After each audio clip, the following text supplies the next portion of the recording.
على سيدنا محمد وعلى آله وأصحابه أجمعين أما بعد فالمسلم الصادق مع أولاده ایک سچے مسلمان کا اپنے اولاد کے ساتھ معاملہ برتاؤ، ان کے حقوق کی ادائیگی، جیسے ایک سچا مسلمان اللہ کا حق ادا کرتا ہے، اسی طرح وہ اپنے والدین کے حقوق کا بھی خیال رکھتا ہے، اور وہ اپنے گھر کی رفیق حیات اہلیہ اس کے ساتھ بھی اچھا سلوک کرتا ہے، اسے اللہ تعالیٰ اولاد دے دے اور وہ اسے اللہ کی نعمت سمجھتا ہے اور ان کا بھی خیال اور ان کی بھی رعایت رکھتا ہے۔ پیارے رسول صلی اللہ علیہ وسلم فرمایا کرتے تھے، مسلمان جب اپنی اولاد پہ خرچ کرتا ہے اللہ کو راضی کرنے کے لیے تو اسے صدقے کا ثواب ملتا۔ اللہ نے استعداد دی ہے تو اولاد پہ خرچ کرنا کو اپنے لیے بوجھ نہ سمجھے، سعادت سمجھے۔ ہاں، پاؤں اتنا پھیلائے جتنی چادر ہو، یہ تو دانش مندی عقل مندی کا تقاضا ہے، لیکن اللہ نے دیا ہے تو پھر اسے بوجھ نہ سمجھے، خرچ کروں گا تو کیا ہوگا۔ فرمایا جیسے اللہ کے راستے میں خرچ کرنا، جیسے اللہ کے کاموں پہ خرچ کرنا اجر و ثواب کا باعث ہے، ایسی اپنی اولاد پہ خرچ کرنا بھی اللہ کو راضی کرنے کے لیے یہ بھی اللہ کا بڑا انعام ہے، اس سے بھی بڑا اجر و ثواب ملتا۔ یہ غیروں کی تعذیب ہے کہ اولاد کو بوجھ سمجھ رہا کہ میں ان کا خرچہ کیوں برداشت کروں، میں ان کا بوجھ کب تک اٹھاؤں گا۔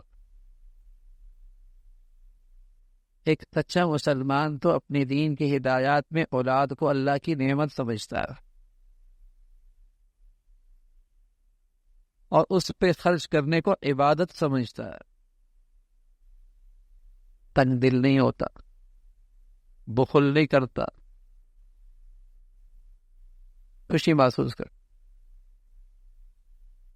تو اولاد یہ زندگی کی رونق ہے۔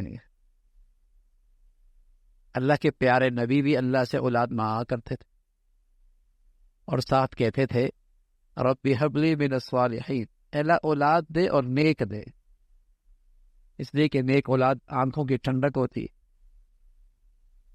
زندگی کی خوشی ہوتی ہے، راحت اور عزت کا باعث بنتی ہے۔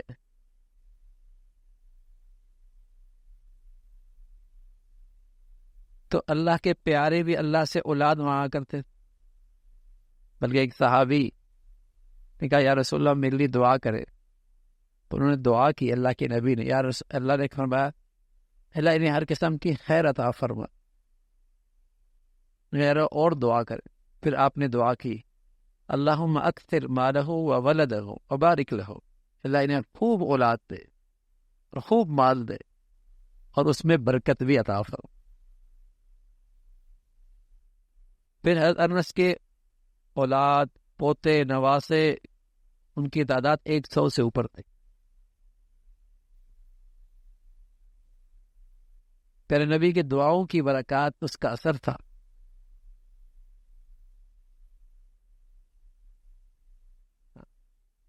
ہاں، اولاد کی اگر تربیت نہ ہو، نئی نسل کی تربیت نہ ہو، تو پھر جیسے ہمارے ملک میں آوازیں اٹھتی نا کہ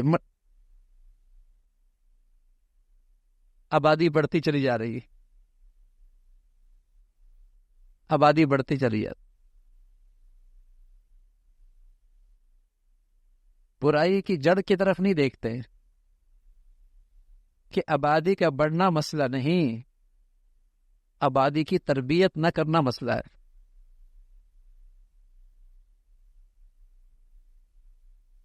ورنہ تو کثرت آبادی، آج دنیا میں انڈیا ہے، وہ دنیا کی معاشی منڈی ہے اور دنیا کو بلیک میل کرتی ہے اپنی کثرت آبادی کی وجہ سے، اور اپنے مطالبے منواتی ہے۔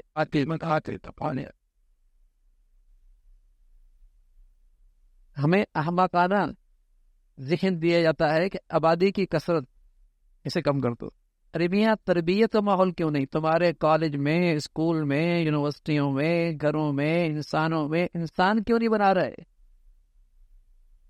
اس پر توجہ کیوں نہیں ہے؟ اگر تربیت ہو جاتی تو یہ کثرت اللہ کی طرف سے بہت بڑا انعام ہوتا. ذہن زیادہ ملتے، صلاحیتیں زیادہ ملتی، ورکر زیادہ ملتے، خدمت کرنے والے زیادہ ملتے، باصلاحیت لوگ زیادہ ملتے، ہر شعبے کے لیے آسانیاں ہوتی.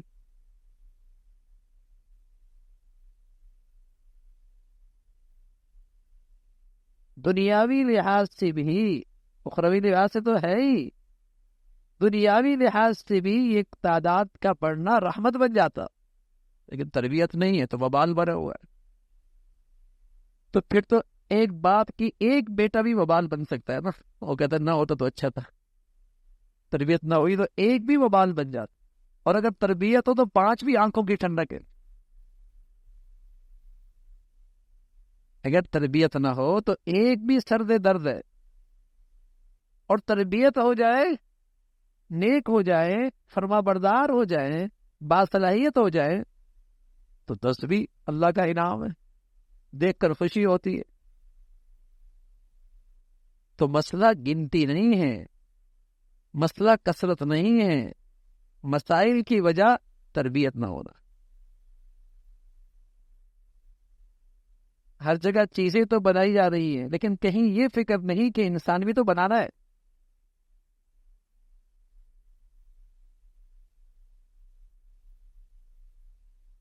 اگر کثرت مسئلہ ہوتا تو نبی کبھی اولاد کی کثرت کی دعائیں نہ دیتے. اور حضور علیہ الصلوۃ والسلام یوں نہ فرماتے کہ تزوجوا الودود الولود فانی مکاثر بکم الامم. محبت کرنے والی، کثرت سے بچوں کو جننے والی، اس سے شادی کرو، کل میں اپنی امت کی کثرت پہ قیامت میں فخر کروں گا. تو اللہ کے نبی یہ دعا نہ دیتے اور یہ نصیحت نہ فرماتے. مسئلے کی جڑ ہے تربیت نہ ہونا.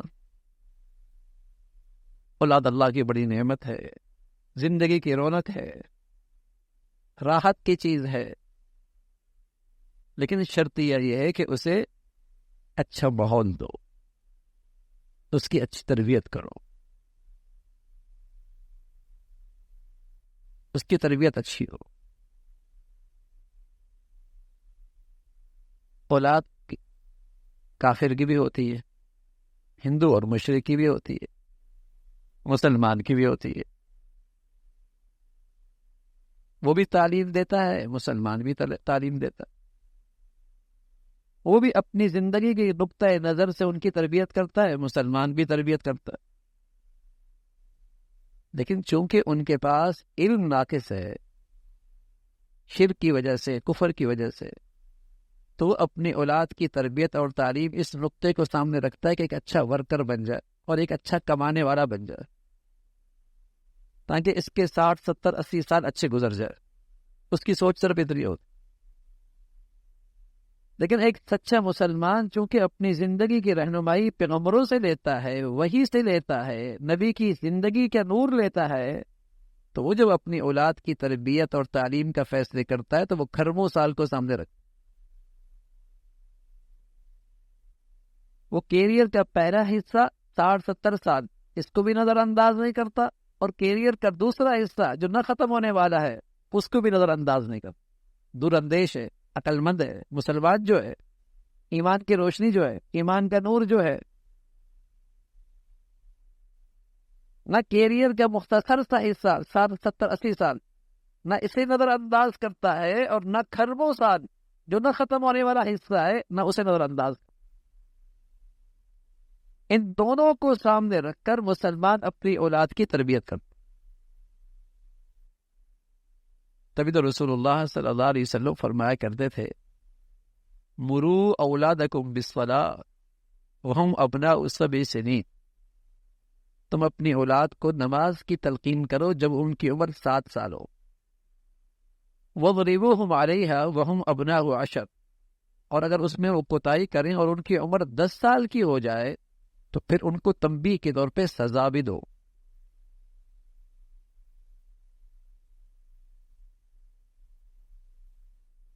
اگر کوئی والدین اور کوئی گھرانہ اپنی اولاد، کوئی گھرانہ اور کوئی والدین ان کی زندگی میں اللہ کے نبی کے ارشاد کا لحاظ نہیں ہے تو وہ اپنی اولاد کی تربیت میں کوتاہی کرتا ہے، اولاد کی حق تلفی کرتا ہے، اپنی ذمہ داری پوری نہیں کر رہا، اپنی ذمہ داری میں کوتاہی کر رہا ہے، اولاد کی تربیت کا حق ضائع کر رہا ہے، پامال کر رہا. مروا اولادکم بالصلاۃ وہم ابناء السبع، جب ان کی 7 سال کی عمر ہو تو انہیں نمازی بناؤ. انسانی تربیت میں سب سے مؤثر عمل نماز کا اہتمام ہے.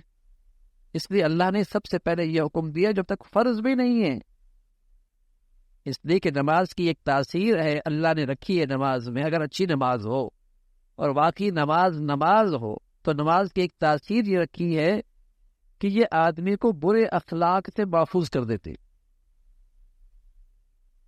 ان الصلاۃ تنہی عن الفحشاء والمنکر، نماز آدمی کو برائی سے اور بے حیائی کے کاموں سے روکتی ہے. اگر نماز اچھی ہو، بڑھیا نماز ہو تو اس کی یہ تاثیر ہے. یہ تاثیر اللہ نے بتائی ہے. دیکھو نا، ہم صدیاں ہو گئی، نمک کی تاثیر بدلی، آج بھی اس میں نمکین بنا. مرچوں کی تاثیر بدلی، آج بھی اس میں کڑواہٹ ہے. برف کی تاثیر بدلی، آج بھی اس میں ٹھنڈک ہے. انگارے میں تاثیر بدلی، آج بھی اس میں تپش ہے. ان چیزوں کی تاثیر تو نہیں بدلی. نماز کی تاثیر کیسے بدل سکتی؟ جو اللہ نے بتائی ہے اور اللہ کے کلام میں ہے. ہاں، بشرطیہ کہ نماز ہو، اس میں ملاوٹ نہ ہو. دیکھیں، مرچوں میں ملاوٹ ہو جائے تاثیر نہیں رہتی، نمک میں ملاوٹ ہو تو تاثیر نہیں رہتی، برف کو آگ میں پھینک دیں تو تاثیر نہیں رہتی. نماز ہوگی تو اس کی یہ تاثیر ہے، وہ برے اخلاق سے محفوظ کر دیتی ہے، برائی سے روک دیتی ہے، بے حیائی کے کاموں سے روک دیتی. اس لیے اولاد کی تربیت میں سب سے مؤثر عمل ہے انہیں نماز کی عادت ڈالو، ان سے اچھی نماز پڑھاؤ. ایک پیغمبر ہے، بلکہ حکیم ہے، اور اس نام سے قرآن کی ایک سورت ہے. اس سورت کا نام ہے سورہ لقمان. اب دیکھو اللہ کے یہاں اس بزرگ کا کتنا مرتبہ ہے کہ اس کے نام سے سورہ لقمان آ گئی. تو وہ اپنے بچوں کو نصیحت کر رہے، اللہ کو وہ نصیحتیں بہت پسند آ گئی اور وہ قرآن کے الفاظ بن گئے. قرآن کے الفاظ بن گئے. وہ اپنے بچوں کو نصیحت کر رہے، یا بنیا، اے میرے پیارے بیٹے، اقم الصلاۃ، نماز کا اہتمام کرتا ہے. یا بنیا اقم الصلاۃ، اے بیٹے نماز کا اہتمام کرنا. یہ ہے نا سعادت مند ماں باپ، جو واقعی اپنی اولاد کو اپنے لیے اللہ کی نعمت سمجھتے ہیں، اپنے لیے صدقہ جاریہ بناتے ہیں اور اس نعمت کی قدر کرتے ہیں.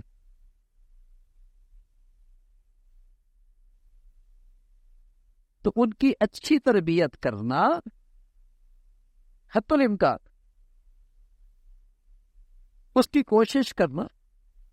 جیسے پیارے رسول صلی اللہ علیہ وسلم فرمایا کرتے تھے، ایک ماں باپ کا بہترین تحفہ اپنی اولاد کو، جو سب سے اچھا تحفہ ہے، اس کو اچھا تعلیم اور اس کا ماحول دینا. یہ اولاد کی طرف ماں باپ کا سب سے بڑا تحفہ ہے.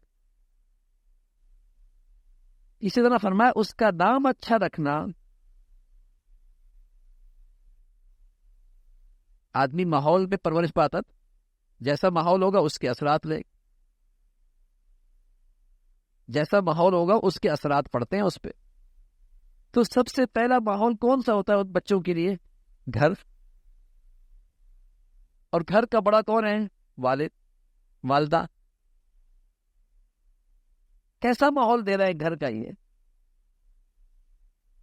اگر وہاں ناچنے گانے کا ہے تو اس کے اندر پھر یہی ٹیلنٹ پیدا ہوگا، اور اگر وہاں قرآن پڑھنے اور اللہ سے مانگنے کا ہے تو پھر ان کے اندر یہی مزاج بنے گا۔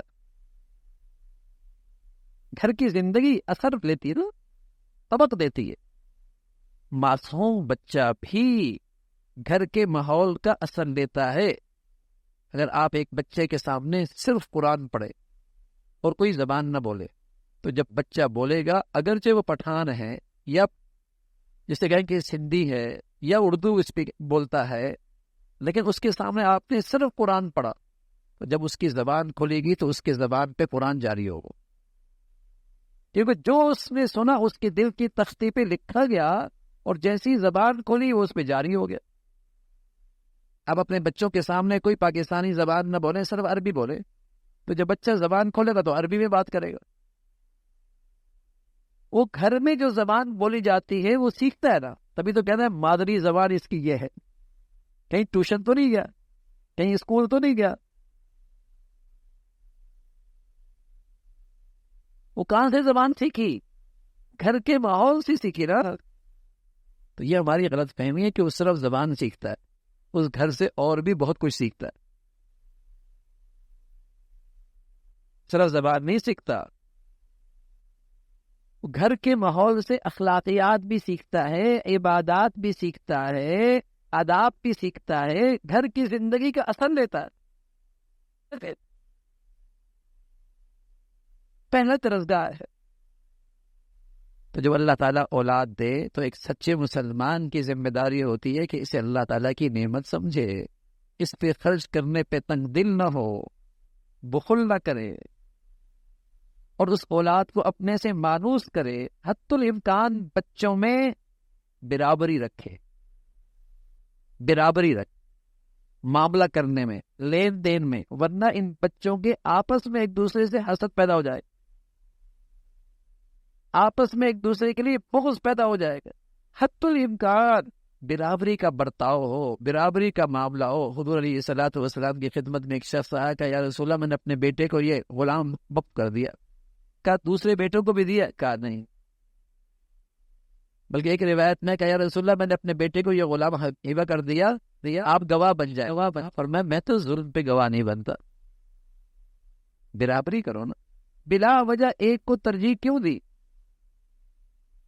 بلا وجہ ایک کے ساتھ دوسروں کے ساتھ زیادتی کیوں ہوئی؟